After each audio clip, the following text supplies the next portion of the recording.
Good afternoon, Wakefield.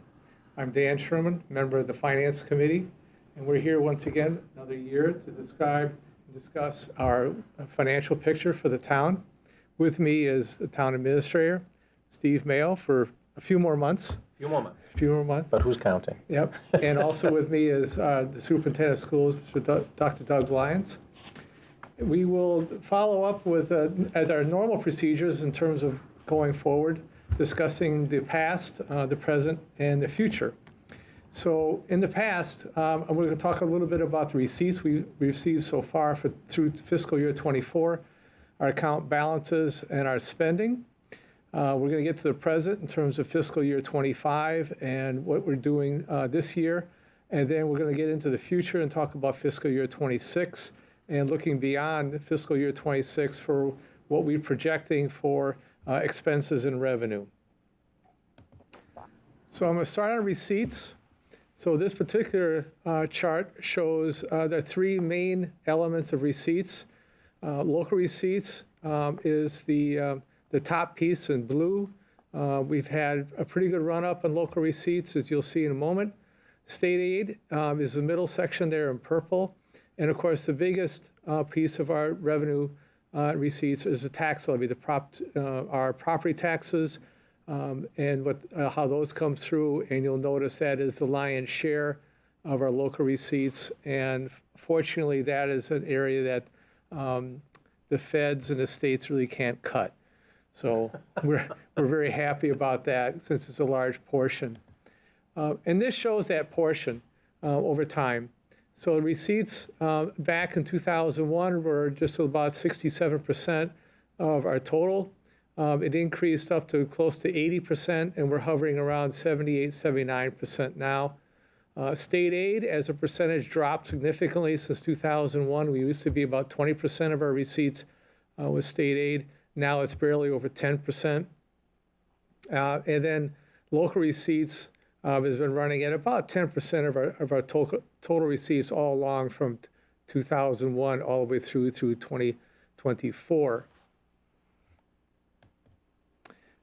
Looking more carefully at the local receipts, we break it down by type. And you'll see at the bottom of the graph is motor vehicle excise taxes. This is our largest portion of local receipts by far, not even close to anything else up there. And it's a piece that we really encourage people to buy new cars. Really helps us out. When the economy is good, you can see things got a bit of an uptick. You'll see back in 2008, 2009, 10, when we had the big recession, we had quite a drop in the motor vehicle excise and the total receipts. So fiscal year 10 was a low point shortly after that recession. Then when things picked up and had been climbing. One of the things of note for fiscal year 24 is a large increase in the investment income, the yellow piece at the top. Interest rates, everybody is aware, has increased. We had a substantial amount of money in our checking accounts for the high school right next door. They're building it and looking good so far. I guess it's on budget and on time. Last I heard, but you'll see that yellow bar is quite a bit higher because of the money set aside to pay the bills for the new high school. We don't expect that number to stay there because a lot of that money is going to be spent during fiscal year 25 and 26. The lion's share, I think, is how much? Be pretty much gone in 26, I think, all the spend. Well, towards 26, 27, yeah, it'll be spent, yeah. Yeah. So the money that we are setting aside in those accounts does earn some nice interest, but that is going to go away. So that nice big yellow bar is going to make a big change. The other item I think noteworthy is licenses and permits. We've had a big uptick, and that's that light purple piece. You'll see that's quite a bit larger than it has been in the past. And basically, it's all the building that's going around the town. Everybody has noticed that, of course. We'll see what happens going forward on that figure. That may not be sustainable. I doubt if it is. It'll be fairly healthy in the next couple of years, but in that fiscal year 24, which is a big jump that year, that has the building permit for the Head of the Lake project, which in itself was $1 million. So that really helped out there a lot. Yeah. But hopefully taxes will increase as those get built too, so. Yeah. So those are local receipts. State aid in terms of dollars, you can see we were about almost $7 million back in 1990, and it's dropped substantially in 2002, 2003. That was the dot-com bust for those that recall. 2008, 9, and 10, it dropped again because of the Great Recession, and then it's been steadily climbing ever since. Just over 13.5 million for 24, and just over 14 million is our forecast for 26. But even though that has been climbing in dollars, when you went back to that first slide that you showed, second slide that you showed, as a percentage of our budget, that has been decreasing. It's been and decreasing. That's something we'll have to talk about, and Right, we'll address that a little later. Yeah, another way to think about it is the rate of growth from 1990 to 2024 has been substantially less than the rate of growth in our total budget. Exactly. In terms of what we have for accounts, our savings, if you will, our reserves, we have a stabilization fund. And this line graph shows the dollars as the dashed line. So on the left-hand side, you can see we're just a little short of $2 million back in 2004. And now that we've gotten up to 2024, we're almost at $4 million. As a percentage of our total budget, which is a solid line, it started out about 3%, dropped all the way down to around 2%, and then has been slowly creeping up to around 3% of our budget. Important note is that we have a policy that's been adopted by the Finance Committee and selectmen back then, Town Council now, of trying to maintain reserves of at least 10%. So this 3% is the first element of that reserve. We'll get to free cash here right now. So on free cash, this is basically what we have available in our checking account to spend on whatever expenses come across the table. And again, I'm showing in the pink dashed line the balance. It was extremely low for many, many years, only $2 million back from 2000 to 2011. Then we started having a nice run where we had the power line up right behind us, Montrose. We did, we got out of the GIC. We got into the GIC. In the GIC, Yeah, out of Maya. Out of Maya, Yeah, the out of insurance, health Maya. insurance. Yeah. Was it the municipal insurance something? So we made a number of changes in the budget, and we really got our free cash up to where it needs to be and has been for a while. So at the end of 24, we had a free cash of about $12 million, representing about 10% of the budget. And combined with the 3% from the previous slide, we were actually at 13%, and looked really good in terms of our reserve goal of 10%. However, as you see at the bottom, a little footnote, in the 2024 town meeting, we spent almost $4.5 million of that free cash.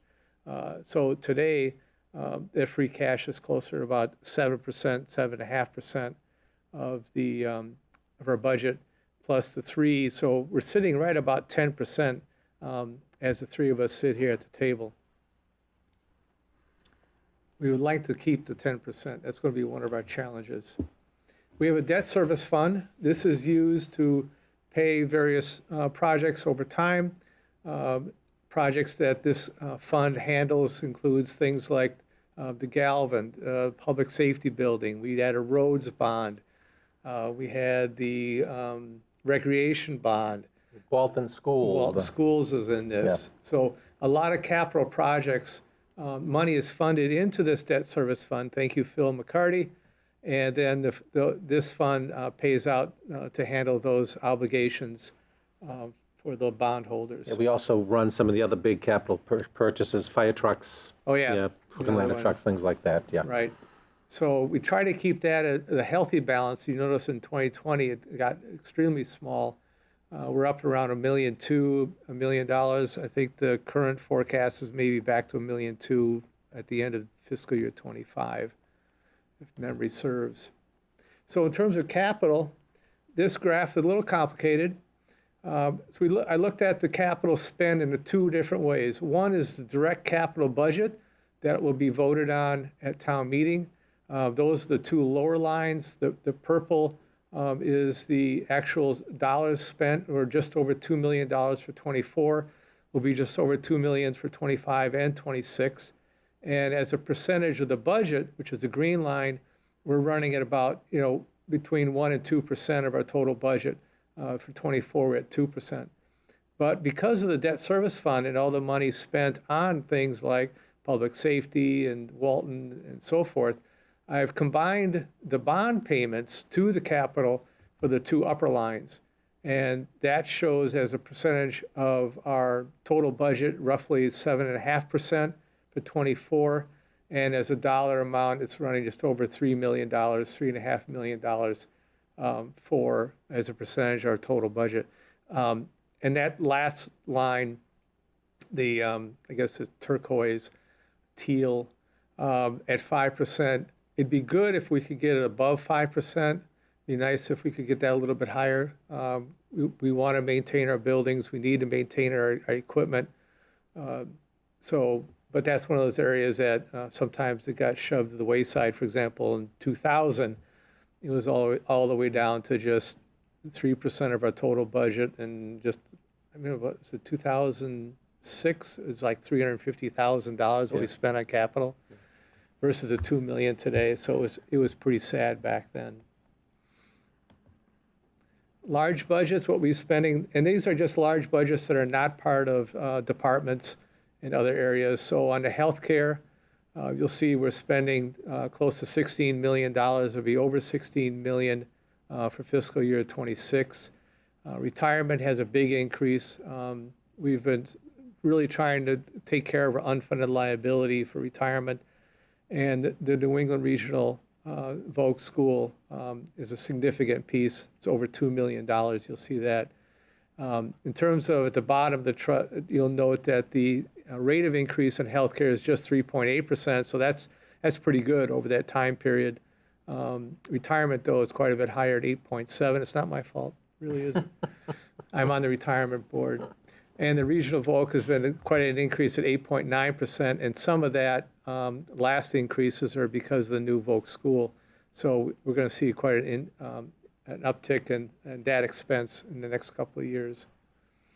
But I think what a really nice thing about this graph is the big drop in 2012 to 13 when we went to the GIC and started funding OPEB at the tune of $1.6 million.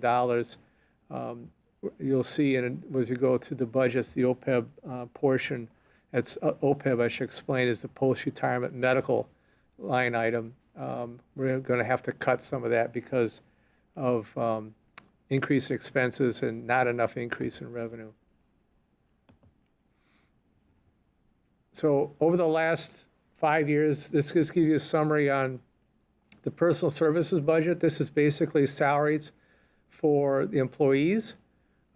Schools, you'll see, went from about 34 million up to 44, 5.1% increase over that 5-year period.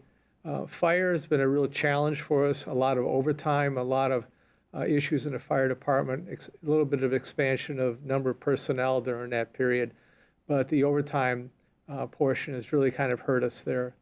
Library has kept a nice low number, 2.8%. Police, 4.7%. DPW at 4%. General government, 3.9%. Human services, we made some significant changes in the human services, added some people. So that's more of a people change rather than actual individual salaries getting that kind of increase.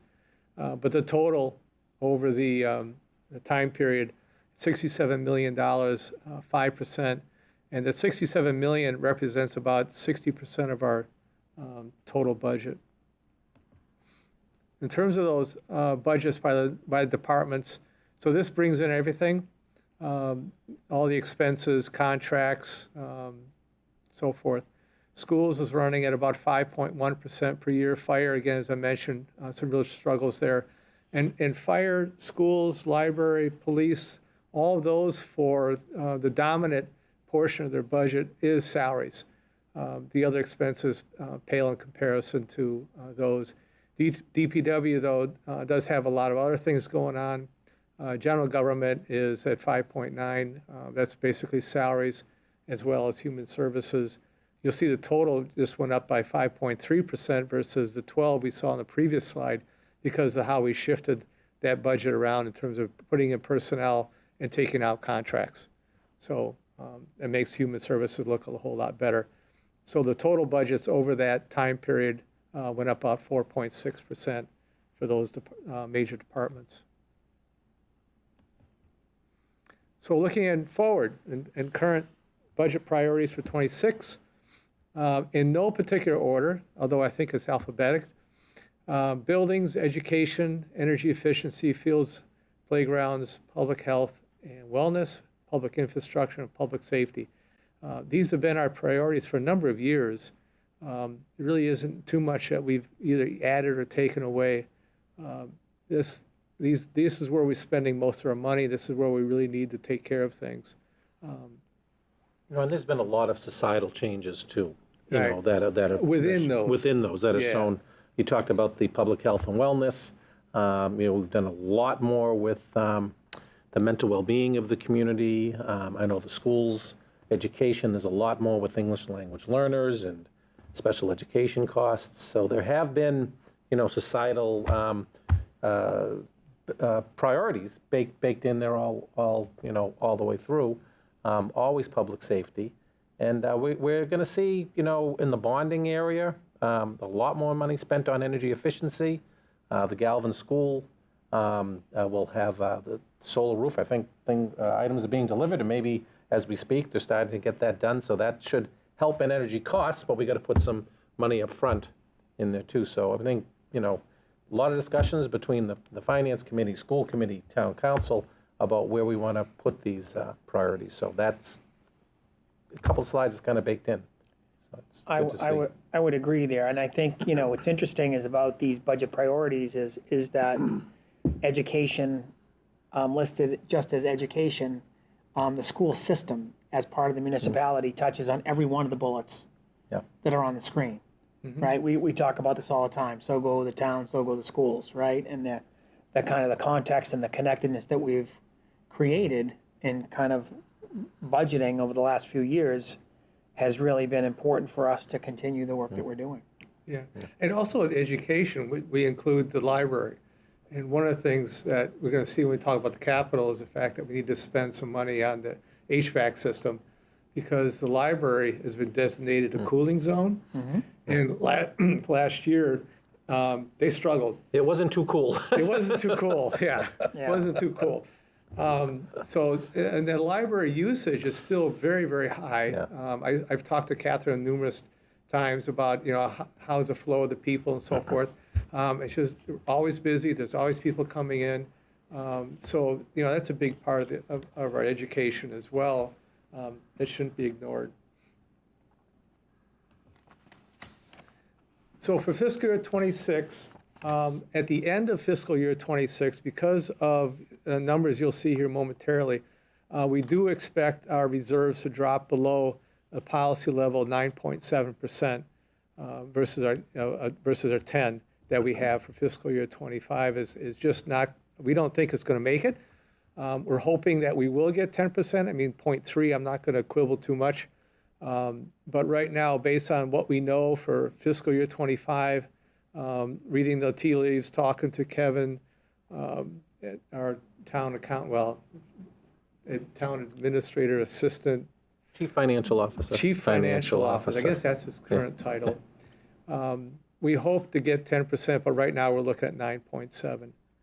We have capital projects over the next 5 years that came in at $37 million. Now, we're going to fund just over $2 million, but we do have a really big challenge in front of capital projects in front of us. Snow and ice, thankfully, came in at big zero, nice big plus. And as I mentioned earlier, the investment income, we expect some nice figures coming in on that for fiscal year 25, and that'll help us out a bit for ending fiscal year 25 at a positive note. So but 26 itself may not be quite so generous with the interest income. Our debt, we have a lot of debt in this town. I mentioned these projects. We have an outstanding amount of debt. Think of this as being our mortgage, as $28.8 million between the public safety, Greenwood roof, recreation, Galvin, Walton, roads, drainage, et cetera. Our retirement fund, we have unfunded liability of roughly $61 million as of January 1st of 24. It's probably about the same number today as we sit here. The OPEB, that again is the post-retirement medical plan. We have unfunded liability of about $65 million as of last June. So our total debt that we have to pay off over time is roughly $155 million. So we have a large obligation. Revenues. So for fiscal year 26, our tax levy, we expect an increase of around 3.746 million, representing 4.1%, to be about $92 million in total. And right now we're including an estimate, this is my estimate, of $1,444,000 for new growth. I think Kevin has got 1.5 million, but I'm not going to quibble over $56,000 as a difference.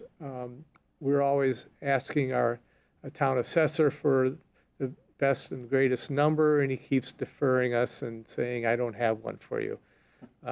So we'll see how that comes in. Right now, we're looking at an increase in state aid of roughly $284,000. I think that's the governor's number. The House had a slightly higher number.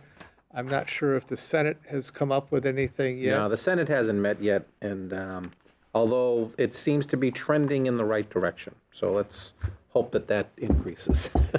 Trending in our direction, anyway. Yeah, fingers crossed.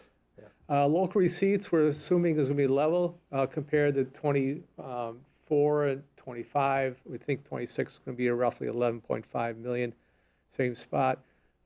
Because the receipts are less than our expenses, we need to come in at 1.71 million from free cash, so that'll knock that down. One of the revenues we're going to have is $989,000 from the light department under the pilot program, which is payment in lieu of taxes. We're going to draw $285,000 from available funds. These funds DPW has from like the cemetery fees. There's a fund from the library that we get some interest on. I think bus fees are also included in there. Bus fees. We also get some wetland fees that come in off of that. $4,500, not a lot. Something like that, yeah. So we get a token amount. So total revenues are expected to be $124.4 million. Expenses. So this gives you an idea of what we have for expenses. General government is coming in at 3.7 million. Public safety at 16.5, 1.1 for human services. Public works is coming in at 8.4. And schools are coming in at 55.5. And I'm going to ask Doug to expand on the 55.5 that we're going to spend for schools. Sure. Thank you, Dan. I appreciate it. So this year, the budget that we are proposing is a $55,425,161, which represents a 5.94% increase, or just a little over $3 million. And that 5.94 was kind of brought down because of us applying kind of funds from our revolving accounts to create an offset to kind of limit the budget that we were asking for, and kind of looking at the tax levy and trying to really do whatever we can or could do to kind of make this as affordable as possible. We know it's a big number, and we're watching kind of revenue at the state, and we're also watching what's happening with federal grants and the Federal Department of Education as well. But this $55 million, again, represents just under a 6% increase, with $300,000 coming from revolving funds. It also includes kind of a collaborative effort to kind of help with capital costs and to also help with benefits from food service. We're also paying very close attention to food service and kind of meals being picked up at the state level. And so there's just a lot of, you'll hear this word everywhere you hear it on the radio, you hear it on podcasts, you hear it on the news, this financial uncertainty, right? So we very much are trying to look into and understand the state and federal financial uncertainty and what this mean or could mean for the schools, because we have several positions that are funded through federal grants and federal programs that are funded through federal grants. And so we're watching that very closely. But this budget that we are seeking or that we're proposing and have presented to town council, to FinCom, to school committee, and kind of I feel like we've gotten kind of favorable responses or support from all of those groups, really represents 4 drivers, you know. And so this represents an overall increase in labor costs of 5.15%. Utility costs are up, transportation. We have a new contract this year for our bus transportation, as well as increased tuitions for out-of-district placements, which I think Steve mentioned a moment ago. And it's nice. It's encouraging when Steve can summarize our budget, right? And so I think it's just a testament to. I've been learning the last 17 years. But I think it's also kind of evident in our ability to work together and collaborate through this entire process. But we've been grateful to be able to do Absolutely. To do this work. So that's where we are. Happy to answer any questions that you might have. So after the schools, we've got the library coming at 2.1 million, vocational schools at 2.7. We did get a little bit of a break. We thought we were going to get a bigger number from the Northeast Voc from their project up the hill here. We picked up 200,000, I think. A little bit less than we thought. Yeah, a little less than we thought. So we got a little break there. Unclassified are other odds and ends that we have to take care of. Insurances mainly, things like that. Yeah, and benefits. Benefits, of course, is a big nut, 26.6. So you got the healthcare is close to 16 million. You got about 8 million on retirement. So the benefits portion of the budget is quite large. Every once in a while, I get a request from one of my clients, the public sector, who says, Dan, we're going to hire some people.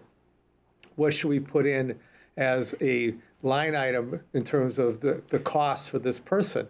We know what we're going to pay them, but what should we assume for health care and retirement and workers' comp, and post-retirement?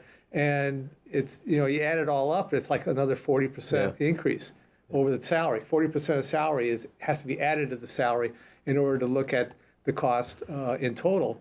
And because of the work that I do, I always say, if I ask them if it's public safety, fire, or police, and if they say yes, I said then add another 3 or 4%, just because in retirement and with OPEB, they're a little more expensive because they can retire earlier at age 55 versus 65 and get full benefits. So the fire and police tend to be a little more expensive, but a lot of people don't think about when they hire somebody, they only look at the salary. They really don't look at all the benefits that come along with that salary and that person. So need to be wary of that. So for fiscal year 26, these items all add up to almost $119 million. We have others. And so we have capital at 2.15 million. Debt service is coming in at 3 million. Again, the debt service fund is to take care of all the obligations we've already committed to. Our trash fee, our trash refuse, 2.46 million. That went up less than expected. That was actually level funded from last year. Yeah, we were able that was a to, surprise. a couple of things happened. We were able, Joe Conway did a great job negotiating the contract. And there are 2 portions of that contract. There's the, the picking up and hauling fee, and then there is the disposal fee. And luckily, Wakefield, and kudos to the community, has done a real good job in recycling and reusing, and our disposal fee did not increase as we thought, actually went down a little bit. So that's a big help that we needed in the budget this year, and hopefully we'll continue those efforts because it helps. Yeah. More people using black earth and things like that, and so that really does help. So that's a tangible, indication of that. So I Yeah, we appreciate started it. using the Black Earth about a year ago. We have a neighbor who signed up for it, and we contribute to that. It's a good program. Overlay account, $600,000. Just to let people know, overlay account is there in case of abatements on the property taxes. We have not had a lot of that. That is a budget that has been coming in under budget for many years. And it actually has helped us out. And we expect some of that money that is set aside for overlay to actually come back this fiscal year 25. We'll add to our free cash. Add to our balance. free Yeah, cash, so that's very going to help us out a yeah. bit. And thanks to that group. State and county, we have to pay $2.72 million to the state and county for services, MBTA services in that. The county, Middlesex County, takes a chunk from us for their services, registry of deeds, and there was another big piece. The big piece is, it's the MBTA, and Wakefield pays $711,000 next year to allow for the privilege of having the MBTA run through our Right. community. And the other big part of that is charter school. Oh, yes. Charter school sending tuition, which is about 1.8 million. So that's another area that when we talk to the state delegation, we need assistance on charter school. We need assistance on Chapter 70. And I know at the end I'll continue my rant in those areas, but that is something that does affect us. So, the Absolutely. state gives us state aid, which is wonderful. But as I say, you got to turn the sheet over to look Right. at the assessments as well. So Right. the net is not as good as we'd like, but Yeah, that's the key, is the net doesn't go up much. yeah. It hasn't. So looking at fiscal year 26, again, expected increase in revenue is roughly 2.8 million or 2.3%. Line items, or actually not line items, but categories of spend, salaries about 4 million, retirement 518,000 increase. Healthcare is about 1.7 million. And healthcare, let's pause there, Dan, if you don't mind. I don't mind That's at a all. big increase in healthcare. And the state program went up, the GIC program, which is still the best deal around, went up 14%. So that's a big hit for us. I've talked to some other town managers around here who have been hit who aren't in the state, are hit with a 30% increase in healthcare. So actually, our healthcare cost, including funding OPED, and we did have to decrease it, is still around the same it was in dollars, back 8 in years ago. Yeah, 2010. So that's been a big success, and the office does a really good job of putting people in different state plans. But that's something we'll look at, and we continue to work every year. Hopefully, there won't be another increase like that. Yeah. Medicare is going up to 58,000, and that's just the 1.45% of salary that goes to Washington to cover future Medicare costs. Vocational schools went up 100,000. Capital went up 100,000.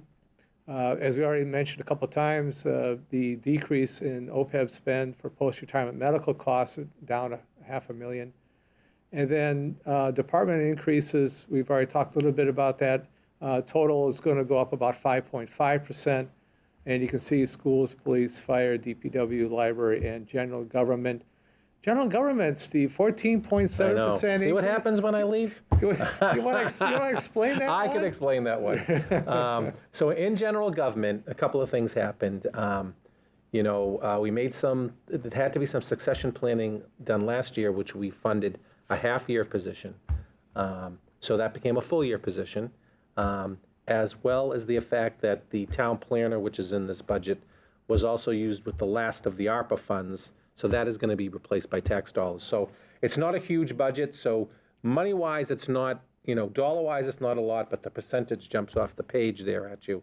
But that's going to smooth out next year. I saved it for last. I know you did. That's okay. So a little bit more on capital.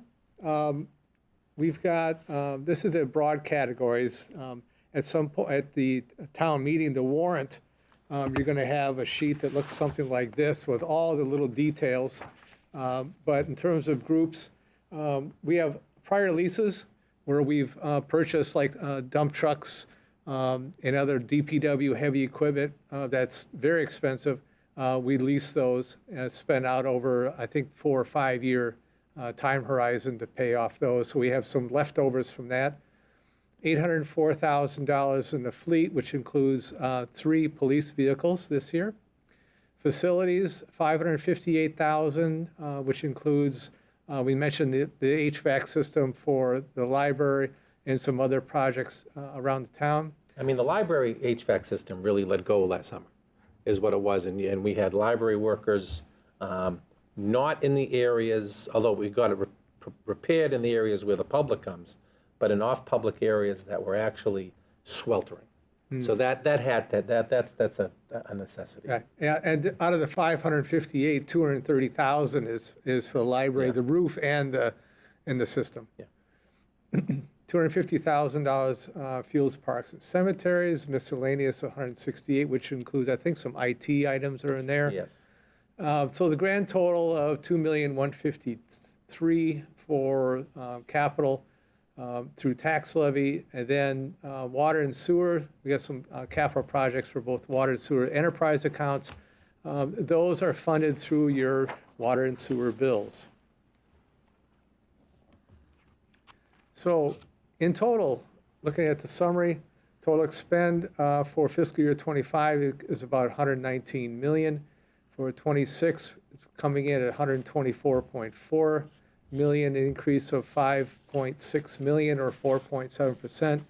Revenue is projected to be 122,734, which leaves a difference of $1.7 million from for free cash to cover that shortfall. So challenges.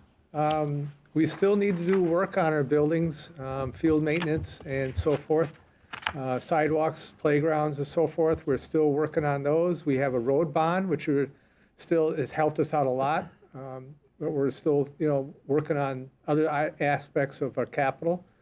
Stormwater, we're still making, do we have much left on stormwater at this point? I don't know. I haven't talked to Joe about. No, I think we're pretty good. And you'll notice there's no article for stormwater this year, which is nice. Right. We may have to come back in the next year or so, but I think we're a couple of projects being worked on. We are much better than we were Just a few years ago. Yeah. But that's an ongoing issue. I mean, it seems like the weather's getting wetter and in more intense times. So. Right.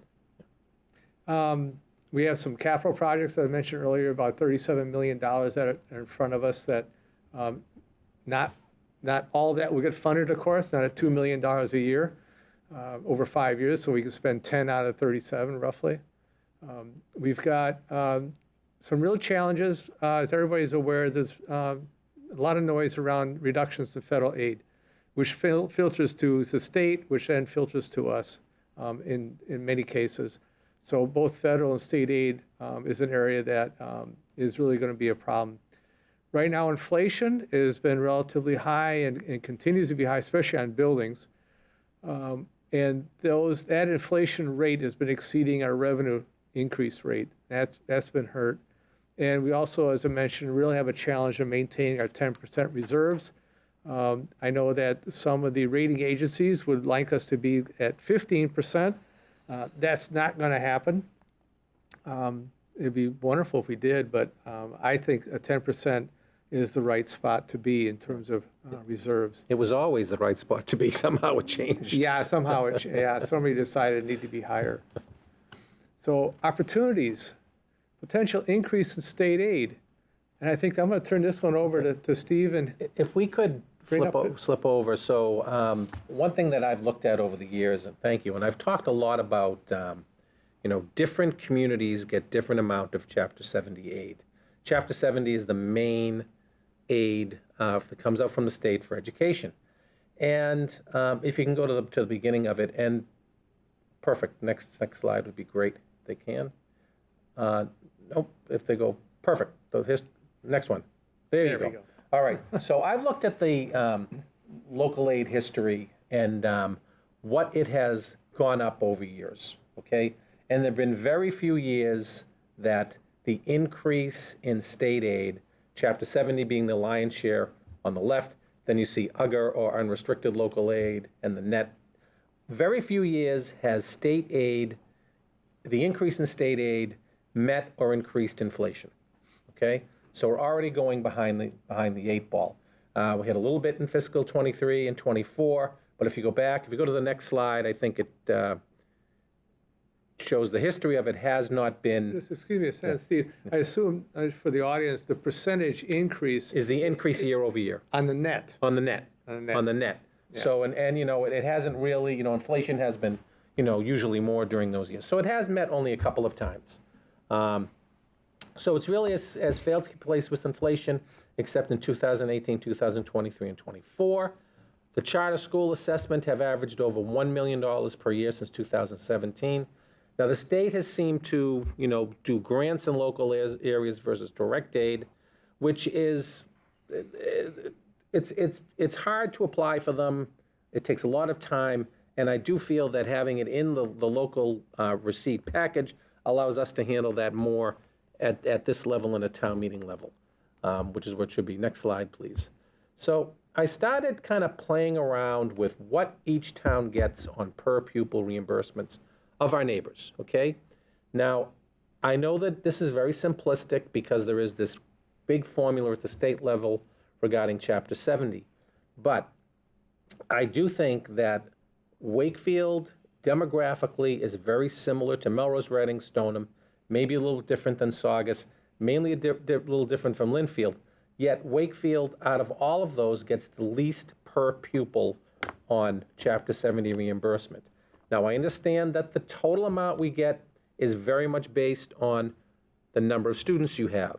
You know, if you have a community like Malden that has a lot more students, much higher student population, of course their total Chapter 70 reimbursement is going to be different. But I look at per pupil because that's the only thing that I can really make sense out of. Next slide, please. So I started playing around a little bit and said, what if Wakefield received the same Chapter 70 dollars per pupil as Linfield? We'd get $500,000 more. As Melrose, $1 million, almost $1.5 million more. Stoneham, $1.5 million more. Reading, $1.5 million more. Saugus, I don't know what happened, $9.8 million more. That would have been great. But, you know, we talked a little bit about our deficit being $1.7 million. If we got the same as Melrose, Stoneham, and Reading per pupil, which I think we're very similar of, I think we're less similar with Linfield, and they get more than us anyway. What a difference that would make in our conversation. So that's something that, you know, we go back to our opportunities page, back to the original program there, if you don't mind. That would be the original PowerPoint. That would make a big difference. So that's something that I've talked about with the town council. I know the superintendent, with the finance committee, and I'm going to mention it at town meeting as well. Further endearing myself to everybody. But I do think that's something that for years has been a struggle in Wakefield, and I've been doing this.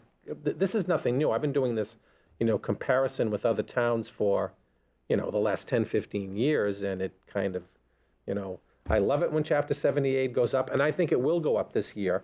I think what will happen is every per pupil, the per pupil aid will go up across the board, and it won't make a difference. We won't bridge the gap. We won't change the gap. We'll still be behind where we are in the list, but that's okay. You know, I take it, but then and I'm happy when we get the extra money, and then I'll look at the other communities and I'll get angry again. Yeah. All right. So, so on opportunities, so we still look at grants. We're still out there trying to find the grants. I know both at Town Hall and at the schools, you guys are looking for them all the time. And they do help with specific projects, like we are looking at a grant to help out with, you know, helping out library steps, for instance, bandstand. But these aren't going to change our programs for the most part on our side, town side. They're mainly, you know, picking off some smaller capital projects. It does help.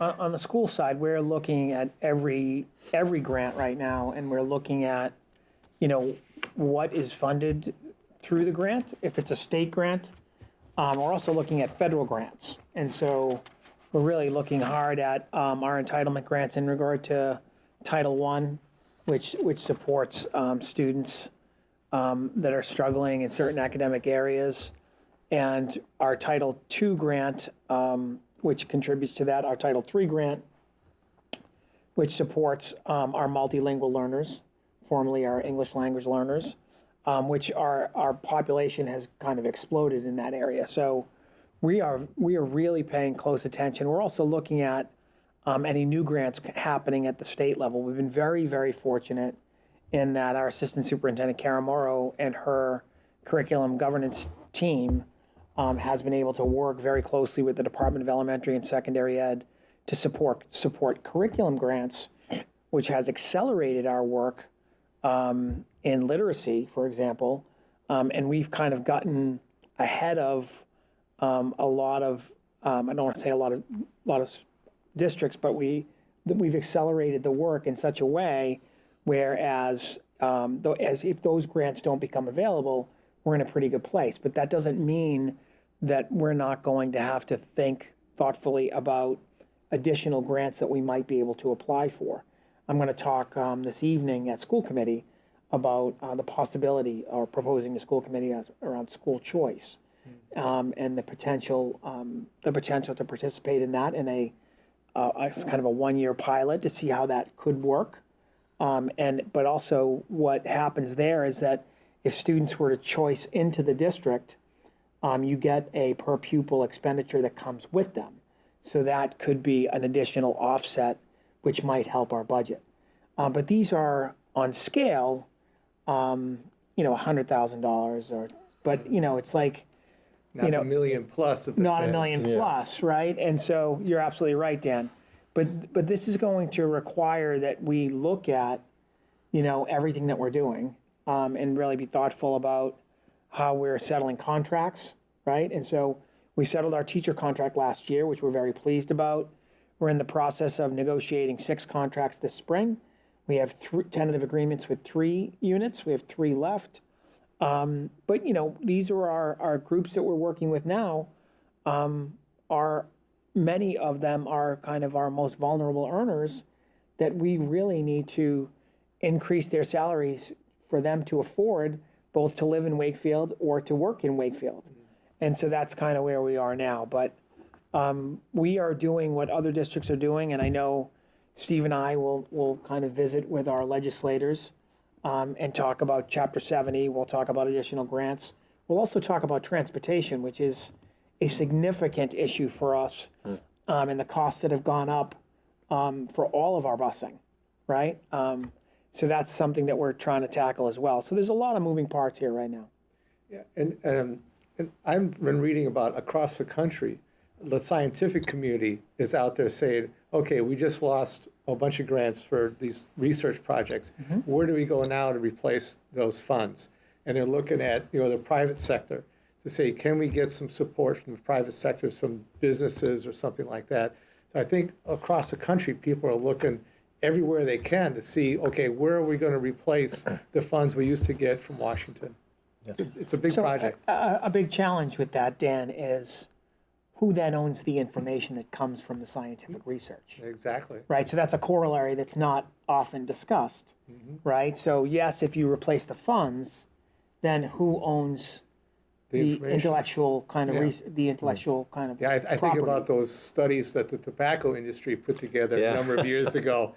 You don't think those were a little bit tainted?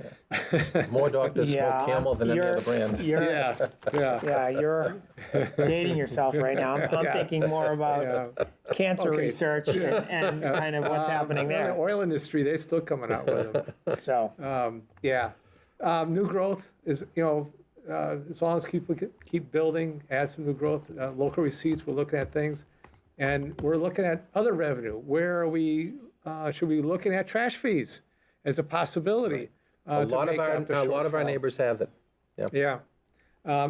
Any other fees that need to be adjusted for, the current inflation. So going forward, I did the forecast. Our free cash will increase about $3.3 million at the end of this fiscal year. and it'll get us up to about 9.7% of our total budget. We're starting out at about 1.7 million on deficit spending, but it grows in the next few years to about 2.7 per year, and then goes beyond that. Based on the forecast, right now, we will run out of free cash at the end of fiscal year 29, and our reserves will be depleted at the end of fiscal year 30, if we continue on the current track. The forecast, here you can see expenditures, income, and you'll see the deficit starts out at 1.7, which has already been discussed, grows to 2.5, 3.3, and just continues to increase, and the increase of cost. So we spent a lot of time looking at the assumptions regarding the growth in all of our major departments. We looked at the growth in refuse costs and capital costs, and each of these various line items have their own assumption regarding where we think the costs are going to go in the future. But you can see with the increase of roughly 4.5% on costs and the increase on income roughly at 4%, it's not a formula that's going to work.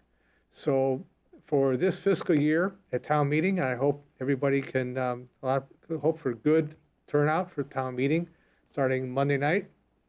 We're going to discuss our expenditures, our income, and the deficit at 1.7. But we are also going to have an eye on 2027 and beyond, because clearly we cannot sustain where we are today. Some changes will have to be made, or somebody strikes gold, maybe find oil underneath the new high school. I don't know, something. Well, that might not be good. Yeah, that might not be good. Okay, next to the high school. Yeah, actually, you're probably right. That would not be good. So that's all I have.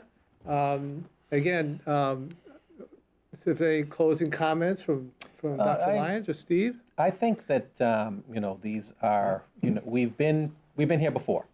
Yeah. We've there's a lot of experience and talent, and we've had to look at these things before. I like the fact that we're talking about it now and looking forward, the next 2 fiscal years. And I think that the Finance Committee at the meeting last Thursday night, or a couple Thursday nights ago, really talked about starting earlier in the process and in getting together and really looking at where we are. Because as much as we're forecasting right now, the only number that we really know on the revenue side is what our current tax levy is, and if we add 2.5% to that, what that number will be next year. We don't know new growth yet. We don't know the state yet. But I do think in the interim that the state is going through their budget process, and we should be trumpeting the fact that we need to be, I think, treated equally, and we need to get a bigger piece of the pie there, and that makes a big difference in that column there. And I think we need to look at ourselves too. I think I talked about the trash fee a little bit, but we also, I think we should look at all of our fees on the town side, particularly in the building area, and businesses for restaurants and liquor license and things like that. Those haven't changed in a decade, and so they have to be looked at a little bit as well. It has been about 10 years since we've adjusted and those fees. And that's a town meeting vote, so that would help out as well. I think it's also going to require us to look at fees as well, right? And so, one of the things that I can say honestly is that I've grown to appreciate your conservative forecasting. I think it's kept us in a positive space. And I think I feel it now more than ever, right? As I watch some other districts that are kind of looking at overrides right now. Yeah, there was who had a large override? Stoneham Yeah. had a big override that got shut down, and they're talking about closing the library. They are. I mean, so I think one of the things that I'm learning, Dan, and is that in looking at the prior 30 years of budgets, right, and trying to learn from them, and looking back, I've realized that taking a 0 or a negative, it compounds. It takes moments to deconstruct what took 10 years to build, right? And so this conservative forecasting that we do, I think, keeps us in a safe space. And so, and again, I genuinely appreciate this more now than ever. I do think back to looking ahead to 26 and 27 and 28, we're going to need to look at fees. We're going to need to understand more and hear more from the state in regard to their planning, because we have questions about, for example, funding food service, right? Will that continue? Will the state be able to support that to continue? What's happening with the millionaires tax, right? And so if revenue came in over what was forecast, how might that help, districts? How might that help Wakefield specifically in regard to circuit breaker or special Yeah, I education? understand a lot of it's going to this MBTA is supposed to get a big piece of that, and more than what people were thinking when it was proposed. Well, nothing kind of creates a more spirited conversation than these kind of current times we're in, like in having, it's difficult for the state to kind of stay on their plan when, so many other things are uncertain. Yeah. And while I think our increases in costs are not outlandish when you look at the bottom line there, at inflation, slightly above inflation, we need to continue scrutinizing each line item in the budget, and we do. And I know it's, for, the Finance Committee, Town Council first and Finance Committee, they go over every line. So it's, and we have to sharpen that pencil a little bit as well. It's got to be a combination of all these things. I've been on the Finance Committee for over 20 years, and so I've gone through 2 episodes, if you will, of difficulty. The dot-com bust back in 2001, 2002, and of course in 2008 again. And we've had to cut some services. We eliminated library Sunday hours. I think some school crossing guards was cut back in the 2008, 2009, when the state cut us back. And so that is also a spot where we may have to reduce some services that we've been providing for a number of years just to stay within our, our revenue. And in 2008, 2009, we didn't have any reserves at all to speak of. No, we didn't. And that was a big challenge. Yeah. That was a huge challenge. And minimum being spent on capital, nothing on OPEB. It was I think we're in a different space now. But I agree with Doug that the forecasting is great for us to go forward and kind of see how do we make sense out of all this. So I thank you and the Finance Committee. I enjoyed my years there. Very good. Okay. Well, thank you, Wakefield, for watching, and I hope I see many of you Monday night at the Galvin for a town meeting. Have a good evening. Thank you.